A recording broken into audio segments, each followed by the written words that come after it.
नमस्कार, आप देख रहे हैं कृषि जागरण पावर्ड बाय स्टील इंडिया। मैं हूं आपके साथ अश्विनी सुरेश रावानखड़े। सोशल मीडिया पर यूरिया की एक बैग की फोटो वायरल हो रही है। ध्यान से देखने पर पता लगता है कि ये बोरियां इफ्को कंपनी की खाद वाली बोरियां हैं, जिनमें आत्मनिर्भर भारत के साथ प्रधानमंत्री की फोटो और निर्माता चीन लिखा है, जिसे लेकर नया बवाल छिड़ गया है और इसे किसानों के साथ धोखा बताया गया। दरअसल पूर्व IAS ऑफिसर सूर्य प्रताप सिंह ने ट्वीट कर लिखा है कि चीन में बने मोबाइल की सच्चाई क्या उजागर कर दी मोदी जी ने उन्हें मूर्खों का सरदार तक कह डाला। जबकि सब जानते हैं कि Oppo, Vivo, Realme, one plus जैसे चीनी फोन देश के अधिकांश लोगों के हाथों में मिलेंगे।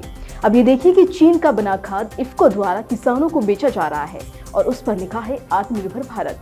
50 किलो के बोरे में 45 किलो खाद और दाम 50 किलो का। किसानों के साथ धोखे पर धोखा इस सरकार की आदत बन गई है, जिस पर अब इफ्को की सफाई सामने आई है। दरअसल इफ्को के MD डॉक्टर US अवस्थी ने वायरल की जा रही फोटो को भ्रामक बताते हुए कहा कि ऐसा करने वालों के पास समझ का अभाव है। दरअसल तकनीकी तौर पर देखा जाए तो बहुत हद तक डॉक्टर अवस्थी की बात बिल्कुल सही है। वैसे हम लंबे समय से अपने घरेलू जरूरतों को पूरा करने के लिए रासायनिक उर्वरकों का आयात कर रहे हैं, जिसमें यूरिया सबसे ऊपर है। ये बात बिल्कुल सच है कि आजादी के 76 साल के बाद भी हम उर्वरकों के उत्पादन के मामले में आत्मनिर्भर नहीं बन सके, लेकिन अब उस रास्ते पर चल रहे हैं जिसमें आयात को कम करने और घरेलू उत्पादन को बढ़ाने पर जोर दिया जा रहा है। काफी हद तक इसमें सफलता भी मिली है। सरकार कृषि क्षेत्र की मांग को पूरा करने के लिए मजबूरी में खाद का आयात कर रही है। वहीं इस पर कृषि विशेषज्ञ विनोद आनंद का कहना है कि सरकार एक तरफ रासायनिक उर्वरकों का उत्पादन बढ़ा रही है तो दूसरी ओर उसकी घरेलू मांग भी बढ़ रही है। पिछले 4 साल की बात करें तो रासायनिक उर्वरकों की मांग करीब 73 लाख मीट्रिक टन बढ़ गई है। साल 2004 और 5 के दौरान देश में उर्वरकों की खपत प्रति हेक्टेयर 94.5 किलो थी, जो कि 2018 और 19 में बढ़कर 133 किलोग्राम तक पहुंच गई है। ऐसे में आप समझ सकते हैं कि सरकार क्या करे।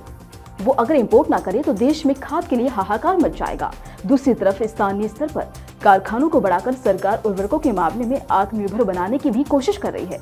इसलिए इफ्को के बैग पर आत्मनिर्भर भारत और चाइना दोनों की बात देखकर उसका गॉसिप बनाना बिल्कुल भी ठीक नहीं है। वहीं इफ्को के MD ने कहा कि उर्वरक के बैग पर मूल देश की छपाई कानून के अनुसार है, आवश्यकता के अनुसार आयात किया जाता है।